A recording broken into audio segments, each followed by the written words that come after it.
دنیا والوں کے خیالات کے برعکس اللہ تعالیٰ جل شانہ کے نزدیک کامیاب زندگی کا معیار اللہ اس کے رسول صلی اللہ علیہ وسلم کی تابعداری کرنے میں چھپا ہوا ہے۔ دنیا والوں کے خیالات کے برعکس، یعنی ہم لوگ جو دنیا کو دنیا ہی کے نظر سے دیکھ رہے ہوتے ہیں نا، تو ہم دنیا کے حوالے سے جو کامیاب زندگی کا معیار ہمارے ذہنوں کے اندر ہے، دنیا میں رہنے کے لیے ایک عالیشان گھر ہونا چاہیے، ٹھیک ہے، عالیشان قسم گاڑی بھی ہونی چاہیے، اچھا ٹھیک ٹھاک قسم کا بینک بیلنس ہونا چاہیے، پراپرٹی ہونی وغیرہ وغیرہ، یہ ساری دنیا کے معاملات، یہ آسائشات، یہ پرتعیش زندگی، یہ ہمارا معیار ہے اس دنیا کی زندگی کے حوالے سے۔ جبکہ اللہ اور اس کے رسول صلی اللہ تعالیٰ علیہ وآلہ وسلم کے نزدیک اس کی جو اصل کامیابی ہے وہ پوشیدہ کس میں ہے؟ اللہ اور اس کے رسول کی اطاعت میں، تابعداری میں، وہ وہاں چھپی ہوئی ہے۔ اگر ایک شخص ان کی تابعداری کو اپنا شعار بنائے تو اس کو اللہ تعالیٰ کی بارگاہ سے مختلف انعامات حاصل ہو جاتے ہیں۔ سبحان اللہ۔ یہ جن کو ہم نے معیار بنایا ہے، جن کو ہم معیار بنا کے زندگی گزارنے کی کوشش کرتے ہیں، یہ سب ایک دن فنا ہو جانے والے ہیں، یہ ختم ہو جائیں گے۔ بعض اوقات تو انسان پہلے چلا جاتا ہے اور بعض اوقات تو انعام پہلے چلے جاتے ہیں، ایسے ہی ہوتا ہے۔ انسان پہلے گیا تب بھی ہاتھ خالی، اور اگر دنیا کبھی کسی کے پاس ہمیشہ نہیں رہی ہے، دنیا کبھی کسی کے پاس ہمیشہ نہیں رہی، تاریخ ہے، یہ تاریخ ہے، یہ دھوکے کی جگہ ہے اور یہ دھوکہ دے کے انسان کو مارتی ہے۔ اس لیے بعض نے فرمایا ہے کہ دنیا کی جو محبت ہے نا، دنیا کی جو محبت ہے یہ ایسی ہے کہ جیسے کند کے تو آپ وہ جو گلقند ہوتی ہے میٹھا، تو کند کے اندر اگر زہر رکھ دیا جائے اور کسی کو وہ مٹھائی پیش کی جائے، کند سے مراد مٹھائی لے لیں، مٹھائی کے اندر زہر رکھ کے کسی کو مٹھائی کھلائی جائے تو بیچاروں کو کیا پتہ کہ اندر کیا ہے۔ تو دنیا کی، صرف دنیا کی محبت جو ہمارے پیش نظر ہے، جس میں ہم کامیاب ہونا چاہتے ہیں، وہ اصل میں کیا ہے کہ وہ اس مٹھائی میں ملا ہوا زہر ہے۔ فرمایا کہ یہ مردار ہے۔ مردار کون سا؟ جس سے تعفن اٹھتا ہے، جس میں کیڑے پڑ چکے ہوں۔ دنیا کی محبت کے معاملات اس قسم کے کتب کے اندر آئے ہیں تاکہ لوگ اس کی حقیقت سے واقف ہوں۔ تو فرمایا کہ اگر ایک شخص ان کی تابعداری کو اپنا شعار بنائے تو اس کو اللہ تعالیٰ کی بارگاہ سے مختلف انعامات حاصل ہو جاتے ہیں اور اس کی آخرت بھی سنور جاتی ہے۔ اگر کوئی شخص دنیاوی مال و متاع حاصل کر لے لیکن اس کی دنیاوی زندگی میں عذاب الہی کے احوال نظر آئیں اور قبر میں طرح طرح کے عذاب سے دوچار ہونے کے علاوہ آخرت میں بھی رسوا کر کے جہنم میں دھکیل دیا جائے تو ایسی عمارت اور ایسی آسائش کا فائدہ کیا ہے؟ جو کار، بنگلہ، کوٹھی، پراپرٹی،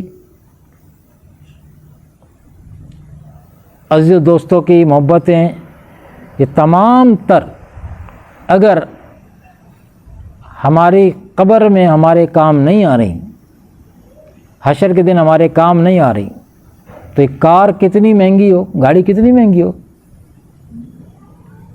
کتنا ہی بڑا آپ کا عالیشان بنگلہ نہیں، کوٹھی ہو، ایک نہیں کئی کوٹھیاں ہوں، ایمان سے بتاؤ وہ طویل و عریض کوٹھی آئے گی قبر میں کام؟ اگر دل اس کو دیا ہوا ہے تو، اگر دل اس کو دیا ہوا ہے۔ بینک بیلنس آپ کا صرف پاکستان کے بینکوں میں نہیں بلکہ باہر کے بینکوں میں پڑا ہے، لیکن کیا قبر میں کام آئے گا؟ تو دنیا کے معاملات جو ہیں وہ قبر اور حشر میں کام آنے والے نہیں ہیں اگر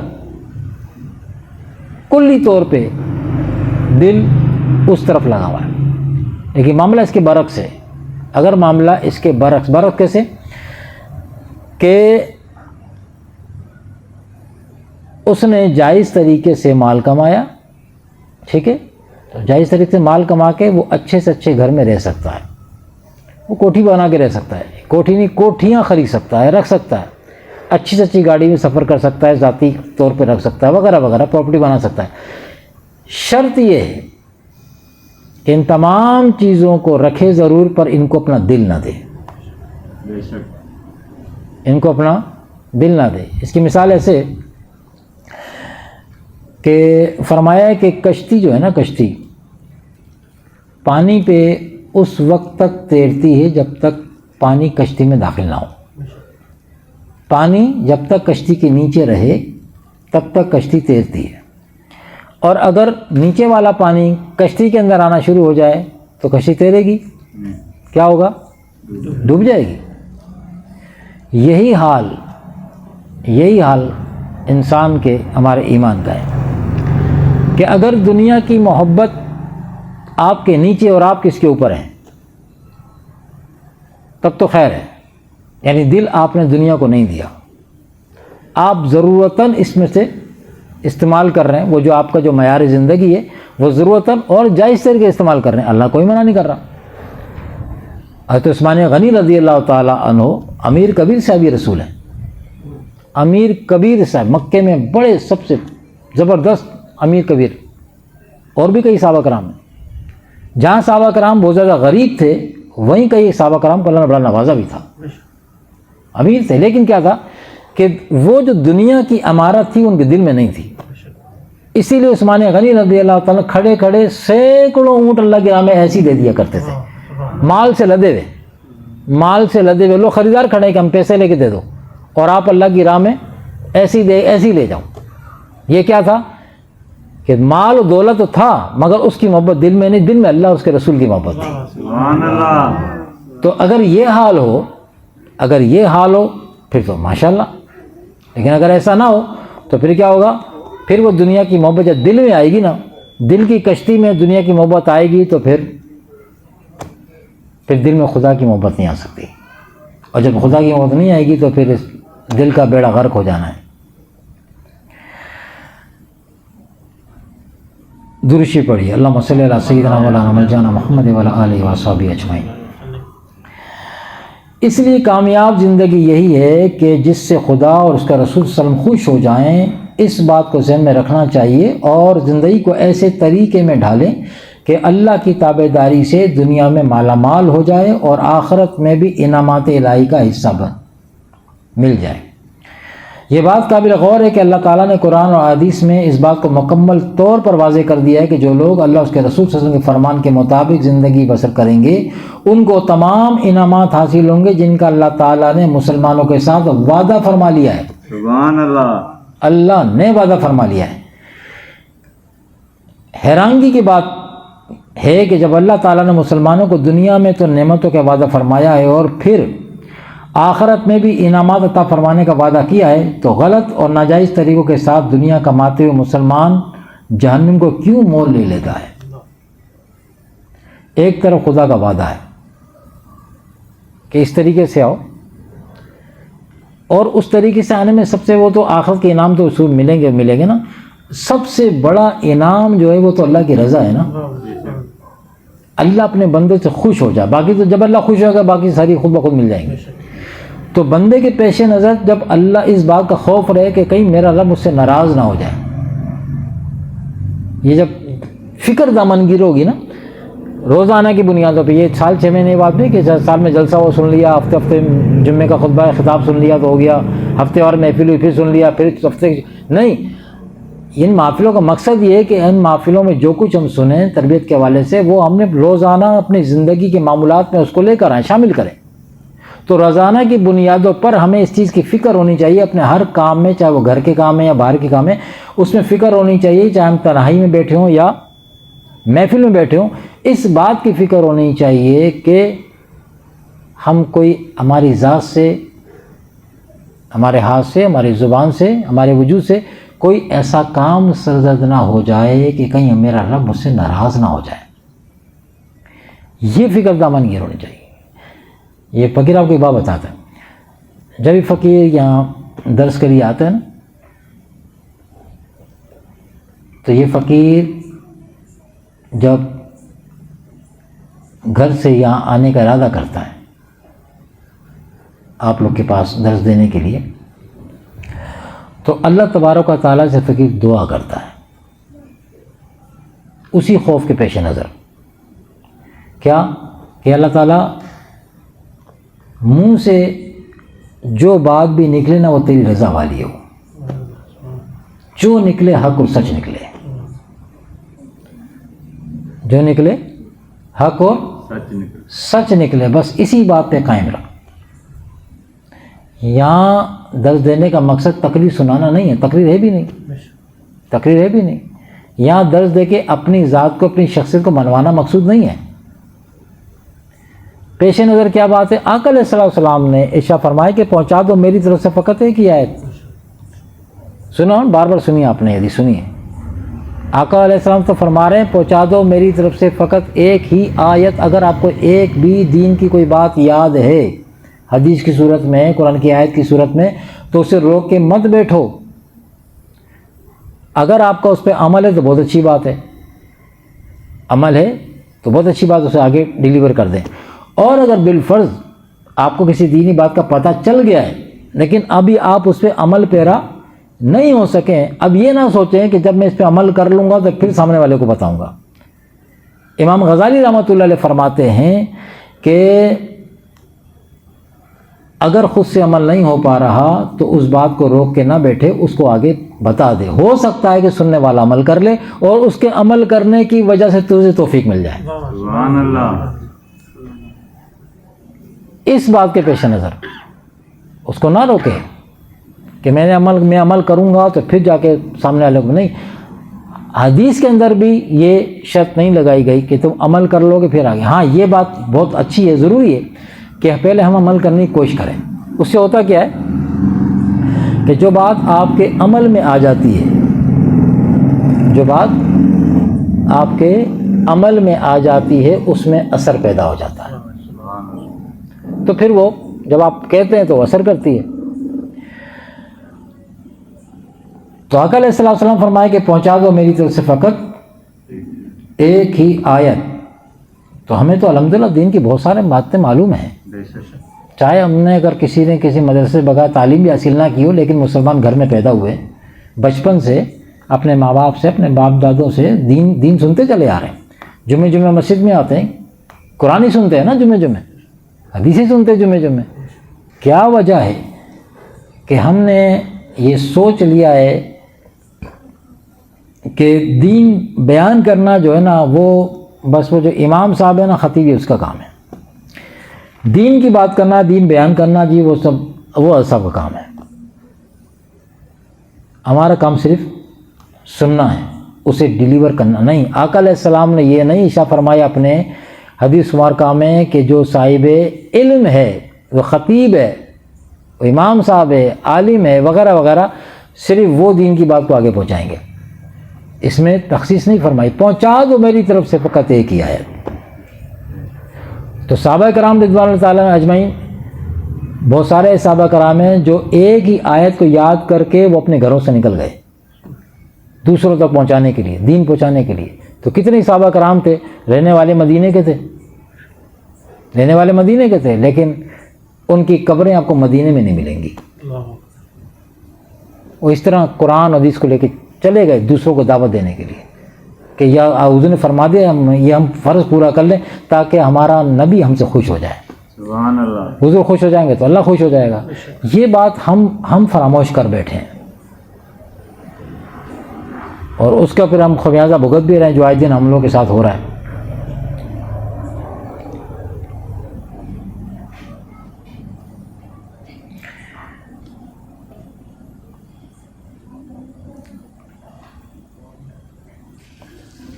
یہ بات بھی قابل غور ہے کہ اللہ تعالیٰ نے قرآن اور حدیث میں اس بات کو مکمل طور پر واضح کر دیا ہے کہ جو لوگ اللہ اس کے رسول صلی اللہ علیہ وسلم کے فرمان کے مطابق زندگی بسر کریں گے ان کو تو وہ تمام انعامات حاصل ہوں گے جن کا اللہ تعالیٰ نے مسلمانوں کے ساتھ وعدہ فرمایا ہے۔ اور جیسا کہا گیا کہ اللہ کا وعدہ ایک طرف، جو میں شروع میں کہا کہ اللہ کا وعدہ ایک طرف اور ہمارا معیار زندگی اور ہمارا انداز زندگی وہ ایک طرف ہے۔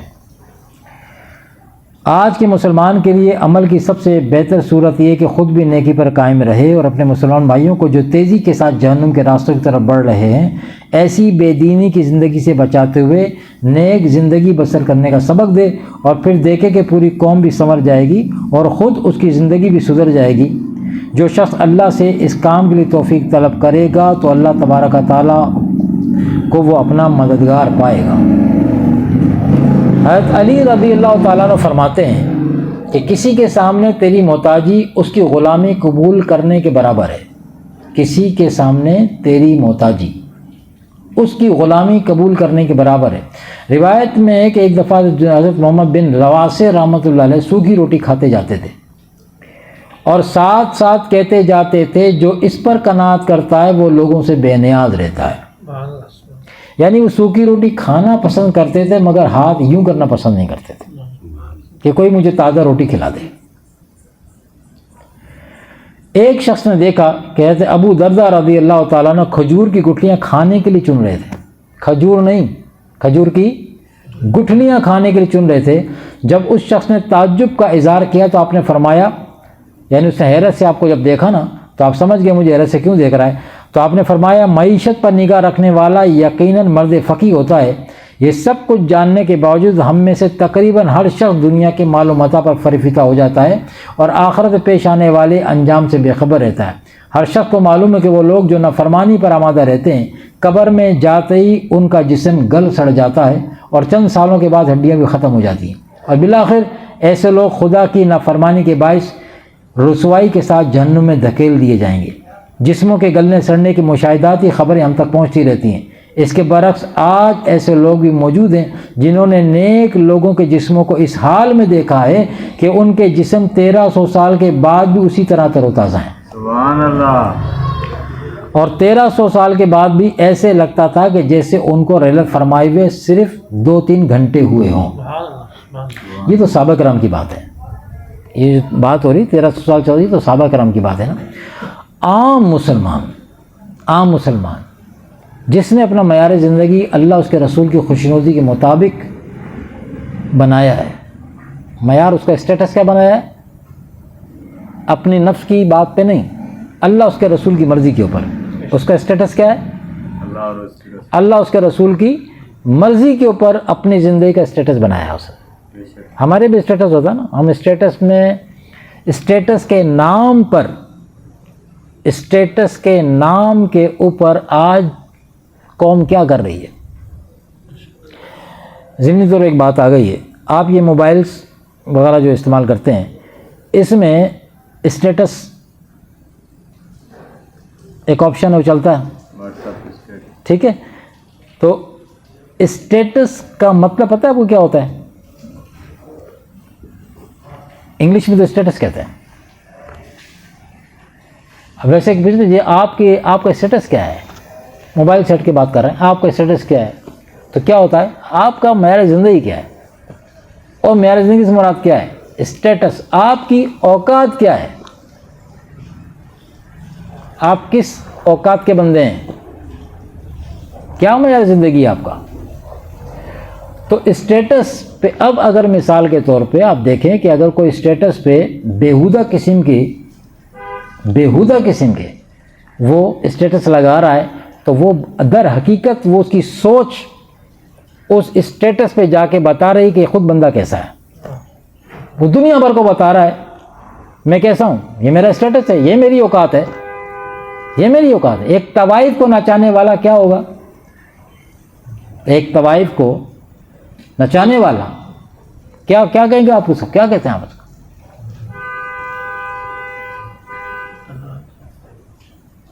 سمجھ آ رہے بات؟ اچھا وہ تو ہم کہتے ہیں جی وہ تو کوٹھے کے اوپر طوائف کو نچانے والا دلال ہے۔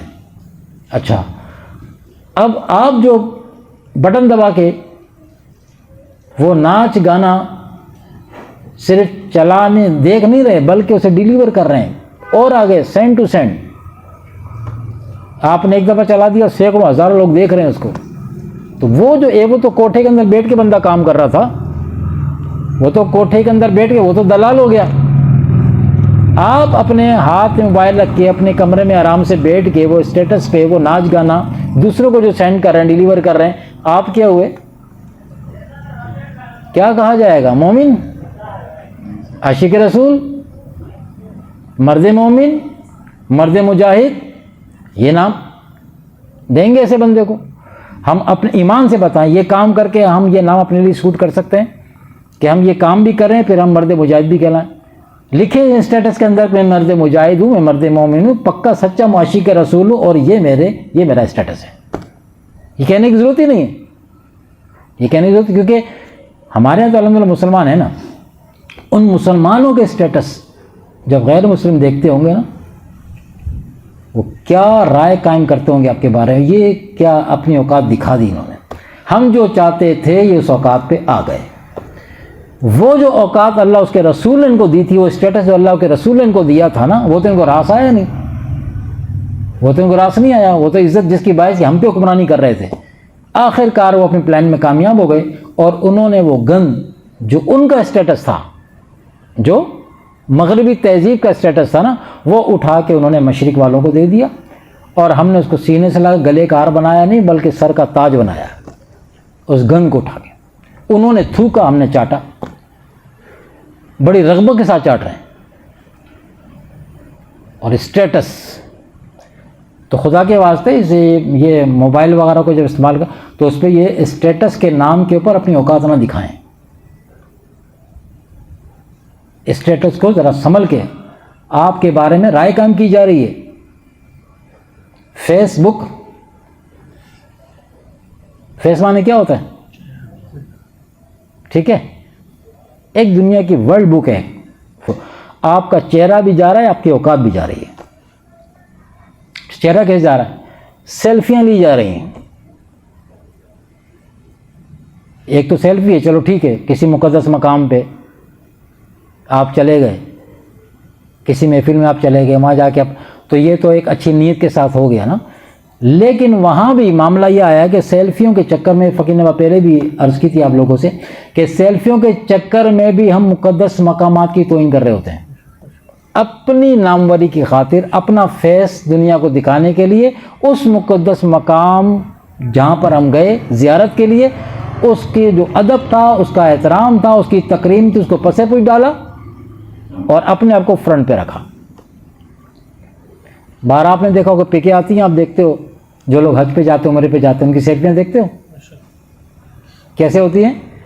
کعبے کو پیٹھ، کعبہ پیچھے، جس کا بھی تھوڑی دیر پہلے اسے طواف کیا ہے، حجر اسود کو چومنے کے لیے دھکے کھا کے جا کے چوم کیا ہے، کعبے کے خلاف سے لپٹ کے رویا ہے، اس کے سامنے سجدہ کر کے آیا ہے، اور وہاں سے اب آ کے کھڑا ہو کے اب اسی کعبے کو پیٹ دے کے اپنی سیلفی لے رہا ہے۔ یہ کعبے کو پیٹ دینا، یہ کعبے کی تکریم ہے، یا ادب ہے، احترام ہے، یا اس کی توہین ہے؟ سیلفی کے نام پہ کیا ہو رہا ہے؟ تو یہ ہمارا معیار زندگی، اور یہ ہمارا اسٹیٹس ہے، یہ ہماری اوقات ہے۔ تو ایک تو مقدس مقامات پہ جا کے پھر وہاں یہ حال کرنا، تو وہاں احتیاط کرنی چاہیے۔ اور دوسری بات، مقدس مقامات کے علاوہ پھر کچھ ایسی جگہ ہوتی ہیں جہاں پر ہماری خواتین، جن کے کپڑے ہی پورے نہیں ہوتے، اور وہ اس سوشل میڈیا کی زندگی میں، اس لائف کے اندر، وہ اپنے جسموں کی نمائش کر کے فخر محسوس کرتی ہیں، وہ اپنا اسٹیٹس دکھا رہی ہوتی ہیں، وہ اپنی اوقات دکھا رہی۔ اور کمال ہے، کمال بغیرتی، فقیر کہے گا کمال بغیرتی ہے کہ ان کے باپ، بھائی، بیٹے، بعض اوقات تو وہ سب ساتھ ہوتے ہیں، ایسی فیملیاں ہیں۔ غیرت تو رہی نہیں، اس کا جنازہ نکل گیا، غیرت ایمانی کا جنازہ تو کب کا نکل گیا۔ اچھا پھر ہے کیا کہ تمام کام کرتے ہوئے اب اللہ اس کے رسول کی بھی نہیں مانی۔ وہ جو ہم بات کر رہے تھے کہ معیار زندگی، یہ ہمارا اپنا پسندیدہ معیار زندگی ہے۔ اچھا توقع کیا اللہ تعالیٰ کے ساتھ، اللہ بڑا غفور الرحیم ہے، ہم پورے کپڑے نہ پہنیں, ہم اسلامی حمیت کا جنازہ نکال لیں, اللہ کے احکامات کا معاذ اللہ مذاق اڑائیں, اور پھر امید یہ رکھیں کہ اللہ بڑا بخشنے والا مہربان ہے, وہ معاف کر دے گا. جب ہم مریں تو ہمیں غسل بھی ہو, کفن بھی پورا ملے, ہمارا جنازہ بھی پڑھا جائے, ہماری تدفین بھی بڑی طریقے سے کی جائے, وغیرہ وغیرہ. یہ ہر ایک مسلمان کی یہ بھی خواہش ہے کہ نہیں ہے؟ چاہے نیک ہو یا بد ہو, تو نیک کی تو سمجھ میں آ رہی ہے. لیکن جو اللہ کی بارگاہ کا مجرم ہے, جو سینہ چوڑا کر کے اللہ کی بارگاہ میں سارے کام کر رہا ہے, وہ کس منہ سے اس بات کا اپنا توقع رکھتا ہے کہ نماز جنازہ کیا ہے؟ مغفرت کی دعا ہے. اپنی زندگی میں تو نے اللہ سے مغفرت کیوں نہیں مانگی؟ جنازے کا انتظار ہے کہ جنازہ تو ہوگا, اسے مغفرت کی دعا کی جائے گی. اپنا جب ہاتھ پاؤں چل رہے تھے, اپنے کا جب تجھے اللہ نے خود قدرت دی ہوئی تھی, تو وہ ساری طاقت تو نے اللہ کی نافرمانی پہ لگائی. اور مرنے کے بعد اب کہ وہ نماز جنازہ ہوگا, پھر اس کے بعد وہ جی 10واں 20واں 40واں پھر برسیاں, اس بھروسے بیٹھے کہ وہ اصالہ ثواب ہوگا تو پھر بخشش ہو جانی ہے. وہ دھوکے میں ہے, دھوکہ ہے دھوکہ.